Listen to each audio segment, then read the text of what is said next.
আমরা মেয়েরা যতই অসুস্থ হই না কেন সংসার জীবন থেকে আমাদের কখনোই ছুটি মেলে না। একলা সংসার হলে তো আর কোনো কথাই নেই। শত অসুস্থতার মধ্যেও হাত পা ছড়িয়ে শুয়ে থাকার কোনো উপায় নেই। হ্যালো এভরিওয়ান, আসসালামু আলাইকুম। সবাই কেমন আছেন? আশা করছি সবাই ভালো আছেন। আলহামদুলিল্লাহ, আমরা অনেক বেশি ভালো আছি। চলে আসলাম আরও একটি নতুন ডেইলি ভ্লগ নিয়ে। আশা করছি শেষ পর্যন্ত সঙ্গেই থাকবেন। আমরা কিন্তু মাঝে মাঝে সকালবেলা ভর্তা ভাত খেয়ে থাকি। সকাল সকাল ভর্তা ভাত খেতে কিন্তু আমরা খুবই পছন্দ করি। এই দিনটা ছিল আরিশার বাবার ডে অফ। আরিশার বাবা কিন্তু ভাত খেতে বেশি পছন্দ করে, তাই সকালে আর রুটি পরোটা কিছু না বানিয়ে আলুর ভর্তা ডিম ভাজি করে আমরা ভাত খেয়ে নিয়েছি।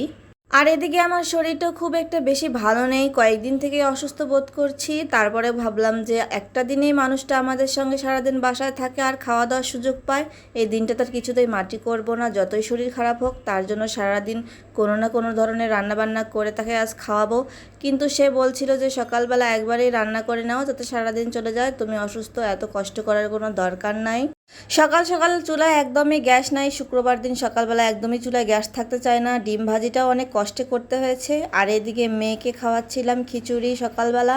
এক প্রকার থেকে বাধ্য হয়ে কার্টুন দিয়ে খাওয়াতে হচ্ছে, না হলে সে কিছুই খাচ্ছে না, আর না খেয়ে থাকলে অসুস্থ হয়ে যাবে, তাই আর কি করার, কার্টুন দিয়ে তাকে খাওয়াচ্ছি। আর এদিকে প্রায় 5 মিনিট লেগেছে ডিমটা ভাজতে, কারণ চুলায় একেবারেই গ্যাস নাই। আর এই তো আমাদের ডিম ভাজি আলুর ভর্তা হয়ে গেছে, আমরা এখন খেয়ে নেব। আর এইদিকে দেখেন কলাগুলো কীরকম নষ্ট হয়ে গেছে, যেহেতু আমি অসুস্থ কিছুই খেতে পারছি না, তাই এগুলোও আর খেতে পারছি না। আমি না খেলে তো এগুলো নষ্ট হয়ে যায়, কারণ আরিশের বাবাও খেতে চায় না, সে সময়ই পায় না বাসায় এসব খাওয়ার।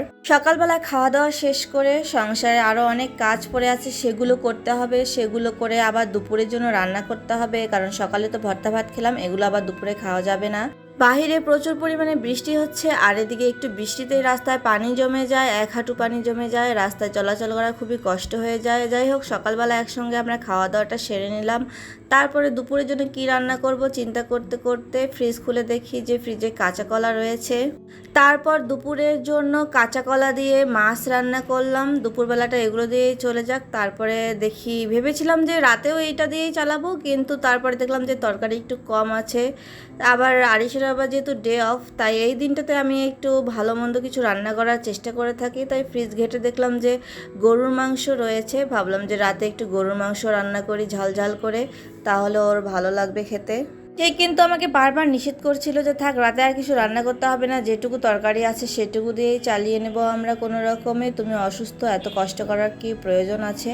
কিন্তু আমি তাকে বুঝিয়ে বললাম যে না, কষ্টের কি আছে, মাংস রান্না করতে কি আর কষ্ট, সব কিছু রেডিই আছে, শুধু চুলায় বসিয়ে দিলেই হয়ে যাবে। গরুর মাংস শেষ হয়ে গেছে, অল্প একটু মাংস ফ্রিজে ছিল, সেটা বের করে ভিজিয়ে রাখলাম। আর এদিকে আমার দুপুরের তরকারি রান্নাটা হয়ে গেছে। রুমে এসে দেখি মেয়ে একা একা খেলা করছে। তারপরে ভাবলাম যে একটু বারান্দায় যাই, গিয়ে দেখি রাস্তায় কত পানি জমেছে, নাকি পানি কমে গিয়েছে। পরে বারান্দায় গেলাম, গিয়ে দেখি যে আমার একটা মানি প্লান্টের গাছ লাগানো আছে এখানে, সেই গাছের কিছু পাতা মরে গেছে, সেগুলো পরিষ্কার করে দিলাম। আর বারান্দা থেকে এসে ভাত বসিয়ে দিলাম দুপুরে খাওয়ার জন্য। দুপুরের খাওয়া দাওয়া শেষ করে আমরা 3 জনে মিলে একসঙ্গে টিভি দেখেছি, বিকেলবেলা নাস্তা করেছি, তারপরে একটু ঘুমিয়েওছি। আর এখন এই তো রাতের রান্না করতে চলে এসেছি। মাংসগুলো কড়াইয়ে নিয়ে সেখানে আমি একে একে সব মশলাগুলো অ্যাড করে দিচ্ছি, কারণ আমি হাতে মেখে মাংসটা রান্না করব। আসলে আমাদের যতই শরীর খারাপ হোক না কেন, আমরা কিন্তু আমাদের পরিবারের ব্যাপারে কোনো কম্প্রোমাইজ করতে রাজি হই না। তাদের ভালো রাখার জন্য আমরা সব কিছুই করতে পারি। যতই শরীর খারাপ হোক, দিনটা কিন্তু খুব ভালোই কেটেছে, কারণ এই সপ্তাহের এই একটা দিনে আমরা 3 জনে একসঙ্গে কাটাতে পারি, কোনো বিশেষ কারণ ছাড়া অন্য কোনো দিন আমরা একসঙ্গে কাটাতে পারি না। যাই হোক, মাংসগুলোতে সব মশলা অ্যাড করা হয়ে গেছে। এখন আমি হাত দিয়ে খুব ভালোভাবে মেখে নিচ্ছি, কারণ মাংসটা যত ভালো মাখানো হবে তরকারির টেস্টও তত বেশি হবে। এই তো মাখানো শেষ হয়ে গেছে, এখন আমি রান্নাটা বসিয়ে দিয়েছি। বেশ কিছুক্ষণ লো আছে, আমি কিন্তু মাংসগুলোকে খুব ভালোভাবে কষিয়ে নেব, তাতে করে পেঁয়াজগুলো একদম নরম হয়ে গলে যাবে। আমার মায়ের কাছে সব সময় শুনি যে যে কোনো মাংসর তরকারি যত ভালোভাবে কষানো হয় তত ভালো টেস্ট এবং কালার আসে তরকারির। আমি রান্না করছি আর ওইদিকে 2 বাপ বেটে মিলে টিভি দেখছে। আমার মেয়ে তো খুব লাফালাফি করছে, বাবাকে পেয়ে সারাদিন অনেক আনন্দ করেছে। আর এই তো মাংসগুলো খুব ভালোভাবে কষানো হয়ে গেছে। এখন আমি এখানে পরিমাণ মতো পানি দিয়ে দেবো। আমি একবারেই একটু পানি দিয়ে দেবো ঝোলসহ।